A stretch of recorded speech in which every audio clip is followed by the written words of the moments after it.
Bon, donc nous avons vu effectivement au cours des précédentes interventions que nous passions d'un monde plutôt centralisé de production, de transport, dont on a assez peu parlé finalement, de distribution et de consommation, à un monde plus complexe où on va ajouter des briques, qui sera un monde plus circulaire, plus décentralisé, avec ajout de briques en oubliant certaines, donc ajout d'opportunités, besoin de régler tout ça, de l'agrégation, du stockage, de la flexibilité, de l'efficacité énergétique, de la blockchain, que dire d'autre? Il y en a sûrement d'autres, je vous les citerai si je les oublie. Évidemment, je ne sais pas si on a un acteur ici ou tout à l'heure pour en parler, il faudrait aussi effectivement un mot qu'on utilise moins, c'est la partie smart grid pour gérer le tout, sinon vous avez de super initiatives, après effectivement il faut que quelqu'un s'occupe de tout gérer pour que tout se passe bien. Pour commencer, vous le ferez très bien chacun, est-ce que vous pourriez vous présenter en disant un petit peu qui vous êtes, comment vous positionnez sur la chaîne de valeur, comment vous allez vous positionner, et peut-être qui sont vos clients en quelques minutes, une paire de minutes. D'accord. Bonjour à tous, Erwin Guizoard, je suis président et cofondateur d'Evolution Énergie. Evolution Énergie, en fait, on est un éditeur de logiciels qui est en fait depuis assez longtemps dans l'autoconsommation. Pourquoi? Parce que nos clients initiaux sont les très gros industriels.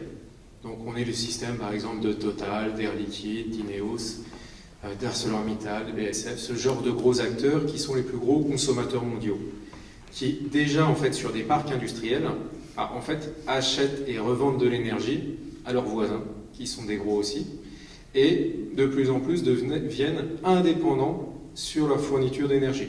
Donc ils vont acheter sur les marchés typiquement. Donc on est une société qui a été créée il y a un peu plus de 6 ans, et donc qui s'est donné pour mission de leur fournir cette solution.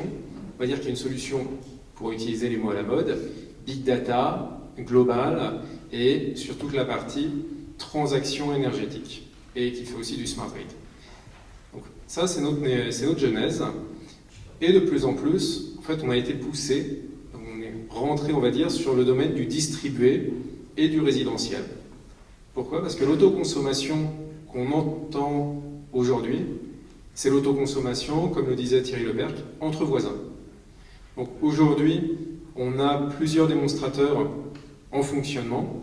L'un, Rueil Malmaison, qui est un démonstrateur blockchain sur la transaction sur des quotas CO2, et un autre qui est opéré sur de l'autoconsommation énergétique sur un écoquartier. Donc voilà, pour nous, c'est vraiment une évolution. On passe des très gros acteurs qui avaient effectivement le pouvoir et le savoir sur, on va dire, la maîtrise de leurs énergies et l'optimisation de leurs coûts, à des petits acteurs, vous et moi, qui vont avoir ce pouvoir demain. Merci. Je vais peut-être passer de l'autre côté sur une partie qui ressemble à l'énergie renouvelable, avec vous, Green Power. Oui, bonsoir à tous, Hubert Sabourin, donc je suis le directeur général et cofondateur de Mini Green Power. Donc Mini Green Power, c'est une jeune start-up, un peu moins de 3 ans, qui, comme son nom l'indique, travaille dans les énergies renouvelables de la biomasse. Alors on se retrouve totalement dans les 3D de Engie, puisqu'on fait donc de l'énergie à partir de résidus végétaux, donc on est dans l'énergie décarbonée. On est totalement décentralisé parce qu'on produit des petites centrales qui font entre, on va dire, 500 kW et 5 MW thermiques, 50 kW à 1 MW électrique. Donc on produit de l'énergie pour les besoins locaux à partir de ressources locales d'énergie renouvelable, dans ce cas-là des résidus végétaux. Et en plus, notre système est totalement automatisé et pilotable à distance, et il est associé à une base de données Big Data, donc on est totalement aussi dans le digital. Voilà, donc on est très content de se retrouver dans les valeurs qu'Engie a mis en avant, et d'ailleurs on a été reconnu comme la start-up dans laquelle investir dans les Green Tech il y a un mois, lors du 2e sommet des start-up organisé par Challenge, juste à côté d'ici, place de la Bourse. Et dans le jury, il y avait quelqu'un d'Engie aussi qui nous a donc reconnu comme lauréat. Donc voilà, on est très content de travailler avec Engie. Alors pour la génération d'électricité, on a choisi la solution ORC. Donc on collabore beaucoup aussi avec Enertime. Voilà, donc c'est pour boucler la boucle. Et donc nous, la technique qu'on utilise, c'est la pyrogazéification. C'est un terme un peu barbare, mais donc pour convertir tout ce qui est biomasse végétale en énergie de manière propre. Alors nous, on fait l'énergie, on fait de la chaleur, on fait de l'électricité, on peut aussi faire du froid, on peut faire du séchage. Donc on a une solution qui est modulaire et adaptable à beaucoup de besoins selon le type de client. Et donc on se développe en France. Là, on a créé notre démonstrateur hier dans le Var et on a démarré notre première centrale en Sicile. Mais notre vocation est bien sûr de nous développer dans le monde entier après et de devenir leader mondial dans notre gamme de puissance, dans les énergies renouvelables non intermittentes d'ici à 5 ans. Est-ce que vous pouvez juste préciser comment vous positionnez par rapport à la société de Gilles David, Enertime? Voilà, on travaille ensemble. Nous on fournit la chaleur et Enertime nous fournit la turbine ORC qui va générer de l'électricité à partir de la chaleur. D'accord, donc les accords étaient déjà pris avant la réunion, mais oui. Pas d'accord, mais des pourparlers. Il y a quelques concurrents quand même. Voilà. Tout à fait. Merci beaucoup. Je passerai volontiers la parole à Andrei, qui va répondre à une problématique a priori de stockage. Donc c'était une demande d'un des précédents panélistes. Et il nous dira aussi un peu d'actualité sur le développement de la société, le financement de la société, s'il le souhaite. Bonjour à tous, moi c'est Andrei Plochko, donc de Ertium. C'est une start-up qui est créée depuis un peu plus d'1 an. On est hébergé à l'école polytechnique, on est lauréat du concours mondial d'innovation et on fait du stockage d'énergie. Donc c'est du stockage d'énergie, on en a parlé, c'est une des briques qui sera de plus en plus utile et nécessaire en fait au réseau électrique. Et pour rebondir sur ce que disait Thierry Leclerc tout à l'heure, on a une machine tournante, mais sans les inconvénients de la machine tournante, c'est ça qui est bien. Donc c'est l'air comprimé, c'est un nouveau type de compresseur en fait. Donc l'idée de l'air comprimé, pourquoi l'air comprimé? Une batterie au lithium aujourd'hui c'est $250 le kilowattheure, un réservoir d'air c'est moins de 100 €. Voilà, donc on est déjà pas mal plus bas au niveau du prix, donc c'est un potentiel, et pour accéder à ce potentiel, il faut faire un compresseur qui soit très efficace dans les deux sens et qui soit le moins cher possible. Et donc on a une nouvelle techno pour faire ça. Donc ça c'est la première partie de ce qu'on fait.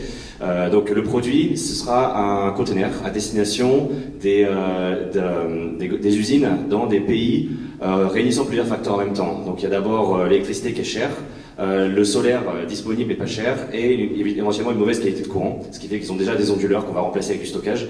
Donc effectivement, il y a toute une partie business model. Le stockage ne peut pas exister sans business model, et autre chose, le stockage, on ne peut pas rentrer sur le marché du stockage sans industrialiser. Ça, c'est une partie très importante. C'est pas que les technos sont bonnes, mauvaises, c'est juste qu'ils n'ont pas réussi à trouver les fonds pour industrialiser. Il y a des technos qui ont trouvé 200 millions et qui ont quand même coulé. Donc c'est vraiment, et en plus il y a une question de trajectoire. Une techno qui était rentable il y a 3-4 ans ne le sera plus aujourd'hui. Par exemple, il y a les fameuses, il y avait des batteries à couillons, des batteries soi-disant à l'eau de mer, en fait il y a beaucoup de choses dedans. Et il y a 3-4 ans c'était rentable, ils ont levé 200 millions, aujourd'hui le lithium a trop baissé, ils sont morts. Et nous en fait on se base pas sur les prix du lithium, on se base sur les prix des matériaux derrière le lithium. Et ça, il y a pas mal d'indicateurs qui disent ça va pas descendre plus bas. On est toujours surpris des fois sur ces choses-là, c'est pourquoi on a incorporé un autre élément dans notre trajectoire. On ne peut pas industrialiser nos stockages tel quel tout seul, mais notre compresseur, il se trouve, et ça fait moins d'1 mois qu'on le sait, est très performant, devrait être très performant sur la compression d'hydrogène. Et la voiture à hydrogène, c'est quoi? C'est comme une voiture électrique, sauf qu'elle se recharge en 5 minutes et elle roule plus de 500 km sur un modèle de série. Voilà, donc contrairement aussi aux voitures électriques, elle va pas déranger le réseau électrique plus que ça. L'hydrogène peut être produit en continu et délivré. Quand vous remplissez votre voiture à hydrogène, c'est plusieurs mégawatts d'un coup en fait que vous transférez entre la station et la voiture. Ça, en électrique, c'est possible, mais ça implique beaucoup de contraintes. Et donc aujourd'hui, une station de recharge d'hydrogène, la moitié du prix, c'est le compresseur. Donc nous, on amène ce compresseur 2 à 3 fois moins cher. Et ça, c'est vraiment une spécificité très technologique de notre compresseur qui fait qu'il peut faire ça. Donc l'hydrogène, c'est quoi? C'est au Japon, c'est en Allemagne, c'est en Californie, pourquoi pas bientôt dans d'autres pays. Donc voilà, on est sur 2 segments, donc stockage d'énergie par air comprimé, un conteneur à destination des usines pour l'autoconsommation et la génération de froid, et deuxième marché, donc les compresseurs d'hydrogène pour les stations de recharge de véhicules électriques. Voilà. À hydrogène, pardon. Et est-ce que tu peux nous répondre, parce qu'il y a ces 2 activités qui sont à financer, et comment se passe le financement? Où est-ce que vous en êtes? Alors sur le financement, effectivement, donc le financement c'est quelque chose de compliqué sur la start-up, surtout hardware. Donc nous on a le concours mondial d'innovation qui nous a fait une première tranche. On a très récemment été actionné dans un accélérateur américain qui va nous faire permettre de rentrer des fonds depuis les États-Unis et du coup créer des fonds propres. En fait, je dis toujours la France, c'est un désert sur les fonds propres, mais par contre, dès qu'on a des fonds propres, c'est comme les plantes grasses, ça se multiplie. Donc, il suffit de ramener et aux États-Unis, c'est l'inverse, trouver des fonds c'est facile, mais par contre, vous les brûlez très vite. Donc, vous combinez les deux et vous avez une startup qui dure longtemps et qui a suffisamment de cash pour marcher. Donc voilà, c'est un peu ce qu'on est en train de faire. Et si tout va bien, on fait une levée de fonds donc avant la fin de l'année. Voilà, donc plus de nouvelles sur ça aussi plus tard. Voilà. Bien, merci. Je ne vous ai pas interrogé tous les deux sur les financements, n'hésitez pas à le compléter tout à l'heure s'il le faut. Je ne pose pas la question forcément du financement à Uniper. En revanche, je peux compter sur lui en tant qu'agrégateur peut-être pour avoir une vue un peu globale d'assembleur. Bonjour, Alexandre Soroco, responsable du développement de l'activité d'agrégation d'Uniper. Peut-être un mot sur Uniper. Uniper est issu de la scission au 1er janvier 2016 d'E.ON. Donc E.ON, qu'on présente parfois en France comme l'EDF, Engie allemand, qui s'est donc scindé en deux. Toutes les activités qui ont été dans Uniper font que Uniper aujourd'hui est un énergéticien intégré européen avec des activités de production en amont, donc production d'électricité, importation de gaz, une grosse salle de marché du dispatch pour distribuer de l'électricité et du gaz sur le marché, et puis en aval des consommateurs qui sont fournis aussi. En France, on est présent depuis de nombreuses années, puisqu'il y a longtemps de cela déjà, on avait racheté une société qui s'appelle la SNET, et qui fait qu'on est présent en France en tant que producteur et fournisseur d'énergie depuis à peu près une vingtaine d'années. Qu'est-ce qui m'amène ici? C'est le développement de notre activité d'agrégation. Et je dirais même plus que de l'agrégation, peut-être, c'est d'intégration des ENR au marché et au réseau, puisque l'agrégation est finalement une forme d'intégration des ENR au marché. Quand on parle ici effectivement d'agrégation d'ENR, c'est du rachat d'électricité produite par des sources d'énergie renouvelables, typiquement du PV ou du vent, qu'on va après valoriser sur les marchés de l'énergie. Et dans le nouveau cadre qui a été mis en place, en France, il y a finalement une partie du revenu du producteur, donc du producteur d'énergie renouvelable, qui est valorisée sur le marché, et une autre partie qui est payée par EDF. Donc c'est un nouveau mécanisme qui a été mis en place. Donc ce qu'il faut bien voir, c'est que nous, aujourd'hui, notre rôle en France, ici, est bien de valoriser les énergies renouvelables sur le marché. On parlait tout à l'heure des prix de marché qui aujourd'hui ne sont pas encore suffisants pour permettre la rentabilité de ces projets-là. C'est pour ça qu'il y a effectivement une partie, un complément de rémunération qui est versé par l'obligation d'achat. Donc voilà, donc on fait vraiment cette partie valorisation de l'énergie sur les marchés. Mais quand je disais tout à l'heure qu'on fait plus que de l'agrégation, qu'on fait de manière générale de l'intégration des ENR sur le marché, c'est qu'il faut bien voir qu'au-delà de simplement, ce qui finalement est une première étape, de valoriser l'énergie sur le marché de l'énergie, les ENR doivent être intégrés sur les réseaux. Elles posent effectivement, on peut le voir, on en parlait tout à l'heure à propos de machines tournantes, elles peuvent poser un certain nombre de problèmes au réseau. La question qui se pose, c'est de comment est-ce que ces énergies sont intégrées au mieux en tenant compte des fonctionnements et des contraintes sur les réseaux, et aussi en tenant compte des possibilités éventuelles de valorisation présente et future des ENR, non pas uniquement sur le marché de l'énergie, le prix en euros du mégawattheure, mais par exemple du prix en euros du mégawatt, qui va être éventuellement mis à disposition par les ENR, ou d'autres types de rémunération. Donc aujourd'hui, effectivement, le système électrique français, européen, est organisé d'une certaine manière, avec un marché de l'énergie, et puis des marchés qu'on peut appeler mécanismes d'ajustement, qu'on peut appeler service système, qu'on peut appeler récemment en France marché de capacité. Notre rôle, c'est bien non seulement d'amener les ENR sur le marché de l'énergie, mais sur l'ensemble de ces marchés-là, de voir effectivement quelles sont les possibilités de valorisation des ENR. Mais quand je parle d'ENR, je peux parler aussi par exemple de stockage. Aujourd'hui, on parle de business model. La question qui va se poser, c'est quel est le business model du stockage en France sur le réseau, donc sur une base économique et commerciale. Notre rôle à nous, parce qu'on est un énergéticien intégré, parce qu'on est présent sur les réseaux, sur les marchés depuis plus de 20 ans, parce qu'on a déjà des moyens de production, en l'occurrence thermiques, donc des vieilles centrales thermiques pour ainsi dire, centralisées, mais l'avantage c'est que ces centrales thermiques centralisées sont sur ces mécanismes depuis très longtemps. Et donc on a une grande expérience de tous ces marchés, de tous ces mécanismes. Donc le but du jeu, c'est bien effectivement de proposer à des tiers, finalement, donc aux producteurs d'ENR, aux gens qui voudraient exploiter des batteries, etc., de leur proposer différents modèles de valorisation de leurs actifs. Donc, dans un premier lieu, ce qui est effectivement relativement simple, entre guillemets, dans le cadre de l'agrégation, de effectivement vendre leur énergie sur le marché de l'énergie, mais au-delà de ça, de voir toutes les possibilités de les intégrer et de les valoriser.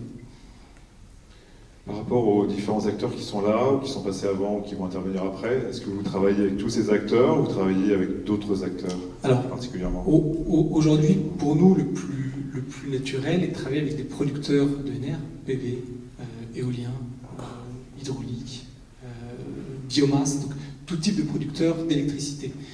On est relativement agnostique sur la manière dont l'énergie est produite, puisque quand c'est sur le marché de l'énergie, finalement, on disait tout à l'heure, un électron, c'est un électron.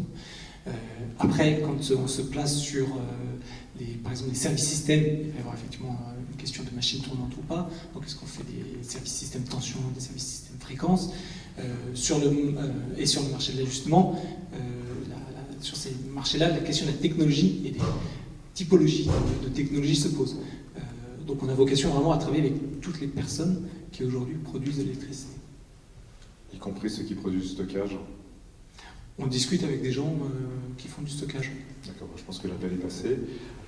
L'heure tournant, est-ce que je peux revenir vers chacun de vous, on partira peut-être à ce cas-là d'Hubert, pour préciser un use case sur un mot-clé d'un nouveau business model, d'un nouveau métier, et puis dans la deuxième partie de l'intervention, rapide, excusez pour la rapidité, de vous projeter sur 2018, ce que vous pourriez faire en 2018. Donc le mot-clé pour nous, c'est clairement décentralisation. Ce qu'on veut faire, nous, enfin en 2018, je vais d'abord vous parler de 2017. Donc cette année, on cherche à lever 4 millions d'euros, donc 1 million d'euros auprès d'investisseurs privés. Il y a déjà 535 000 euros qui ont été souscrits, donc ne tardez pas trop, s'il vous plaît. Et puis 3 millions d'euros auprès de fonds d'investissement. Et sur 2018, eh bien, on espère donc pouvoir développer de nouvelles technologies qui nous montreront le rendement électrique de nos centrales. Donc le mot d'ordre pour nous, c'est le nouveau use case, c'est le solaire. On a vu que c'était moins cher que les énergies conventionnelles. Maintenant, il faut passer à solaire plus stockage moins cher que énergie conventionnelle. Sur certains cas, on y arrive. Et ça, le business model, c'est autoconsommer sur l'échelle d'une usine, parce que comme ça, on s'abstrait de la réglementation. Tout est possible. Voilà, ça c'est sur le use case et le business model. Et sur 2018, c'est créer avancer le plus possible sur un démonstrateur qui sera en ligne en 2019 de compresseur d'hydrogène à 100 kW. Voilà. Très bien. Alors moi, je vais sortir le buzzword que vous attendez tous, la blockchain. Donc on va enfin faire quelque chose de la blockchain.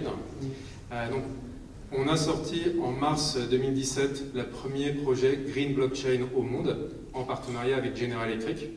Donc en 2018, donc, là aujourd'hui on vient de sortir en fait une nouvelle marque qui est Zero Chain, car on développe notre propre framework blockchain dédié à la gestion de l'énergie, du CO2 et des certificats verts. Pas à la gestion des lots boutins ou des diamants, uniquement à ça, car on s'est rendu compte que l'autoconsommation va nécessiter une véritable infrastructure. La blockchain est une des réponses. La plupart des blockchains aujourd'hui n'y répondent pas. Et en 2018, on va y répondre de façon massive. Merci. Le mot d'ordre pour nous en tant qu'agrégateur, ce serait massification, parce qu'on a besoin de volume effectivement pour que tout ça marche, parce qu'on parle de business model, mais il faut qu'il y ait du volume. Donc effectivement, le mot d'ordre, c'est massification. Et puis l'objectif pour 2018, alors je le dis devant cette assemblée, je ne l'ai pas dit forcément devant notre assemblée, mais c'est effectivement trouver en France, grâce aux services qu'on peut offrir, un modèle économique pour du stockage et pour offrir des services intéressants pour des gens qui exploitent du stockage. Très bien, merci à tous. Je pense que c'était très enrichissant pour tous et j'espère que ça suscitera des vocations, de nouveaux business models, de grandes affaires et un mouvement qui avance bien. Merci.